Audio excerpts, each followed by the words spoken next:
We're talking college sports in the Deep South, where college football is king. And the battle cry is War Eagle. Want to give a shout out to my fearless and true gang if you're affiliated with Auburn and know about the Auburn traditions. You know exactly what fearless and true means. War Eagle. All right, so spring football practice is over. The Auburn A-Day game is tomorrow at 3 o'clock. We're hoping that the rain will stay away for that particular ball game so we can get a pretty good look at what Gus Malzahn and his staff is willing to display. You know, spring games tend to be somewhat of a vanilla format to where you don't get a full depiction of what the full football team may look like coming this fall.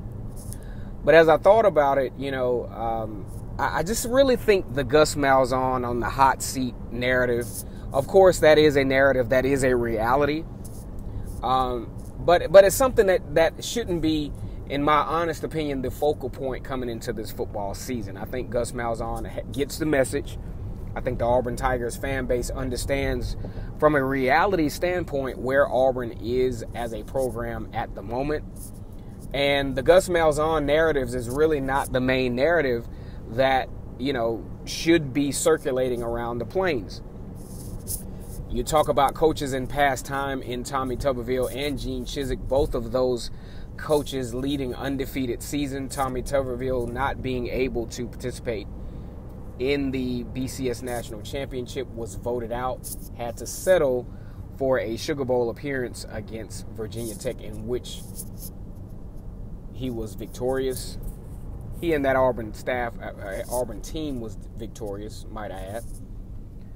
Current coaches Carnell Williams and Travis Williams were featured on that particular football team. Fast forward to 2010, Gene Chizik with another championship appearance, actually sealing off the victory over Oregon, who ironically Auburn will face in the AdvoCare Classic. Now I say all that to say this.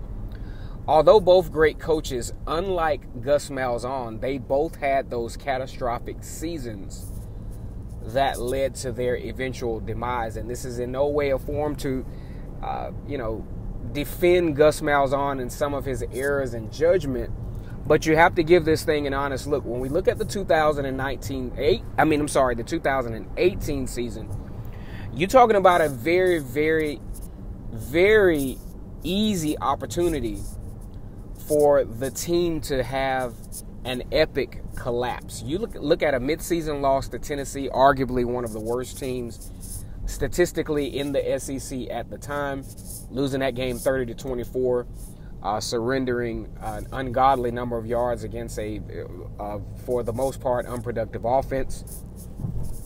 You know, just a very disappointing outcome in that game. That was, thought of to be the game to get Auburn back on track in 2019, but surrendering that game, going into another 12 o'clock game against Ole Miss, not playing particularly well. But, I mean, just truth be told, Auburn was just that much better athletically than Ole Miss. Then fast forward to the Texas A&M game when things are just not really looking good. Auburn looking like, on the verge of, just falling apart at the seams, to be able to pull off a improbable victory considering how the game was flowing against Texas A&M to literally save the season. And that's something that Gus Malzahn's predecessors have not been able to do, no matter what happens with Auburn Tigers. That's something you got to give Gus, is that he manages to keep the team together. They don't quit on him. They continue to believe, and that belief carried over into the offseason. Derek Brown's return, really sat well with me as it relates to Gus Malzahn and what, could potentially be in store for the Auburn Tigers.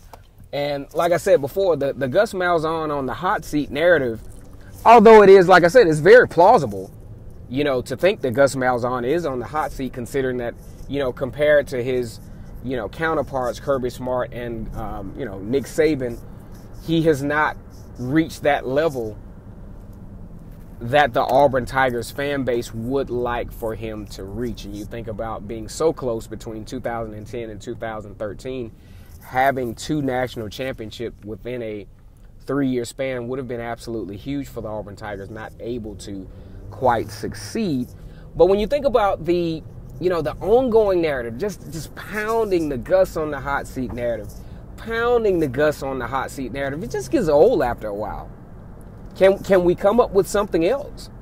Can we come up with the fact that Gus, despite all of the items surrounding the Auburn program, Mark Richt just got fired. You would think that Miami would have easily been able to recover and have at least the top 15 recruiting class. No, a number 28 recruiting class.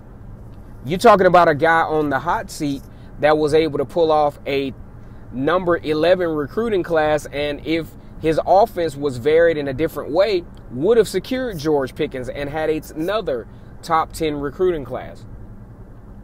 So if you think about it, Gus Malzahn is having a certain level of success, especially in the recruiting arena. You talk about going into the 2019 season with, reasonable expectations, considering all that's returning, considering the experience. Looking at a possible 9 to 10 win season as an expectation. You look at the prospect of having, at least in some form, a very viable dual threat quarterback. I think Gus Malzahn, yes, is on the hot seat. All coaches in the SEC are on the hot seat. Nick Saban, for one night, was on the hot seat after losing to Clemson 44-16. So that narrative being pushed is just really getting old. And I think the Auburn fan base should understand that that's not the narrative of focus at this point. The narrative of focus are the student athletes that are going to put Auburn in a very unique situation next season.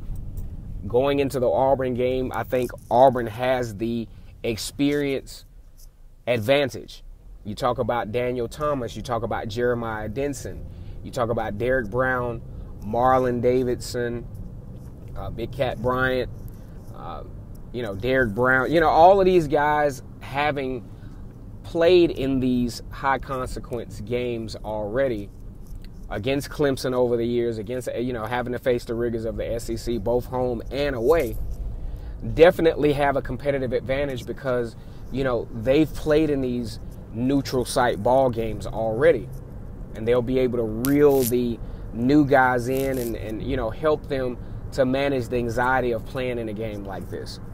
You talk about some very athletic, skill position players on both sides of the football field. You talk about Noah Igbenogany, probably one of the best position changes in recent history for the Auburn Tigers. You're talking about a guy that should go from a utility wide receiver to possibly first team All-SEC, second team at worst because of his athleticism. But I think we need to kill the Gus Malzahn on the hot seat narrative and really focus on what's really going on with the Auburn Tigers. You're talking about in the fall, the inception of Mark Anthony Richards, running back out of Florida. You talk about, all of the guys that will be participating in fall practice that are not around for the spring. You talk about Charles Moore out of Mississippi. You talk about the return of, and Anthony Schwartz and Will Hastings. Hopefully he will be fully recovered from his injury. You talk about Eli Stove, who's very productive in that jet sweep action that the Auburn likes to run, and also available in that intermediate passing game, deep intermediate passing game for the Auburn Tigers. So there are a lot more things to focus on, media outlets, than Gus Malzahn being on the hot seat. Once again, it's K-Stu to go for Vernon Speaks Sports. Let's get real active in this comment section. Like, comment, and subscribe to my channel if you love Auburn, consistent Auburn content. War Eagle.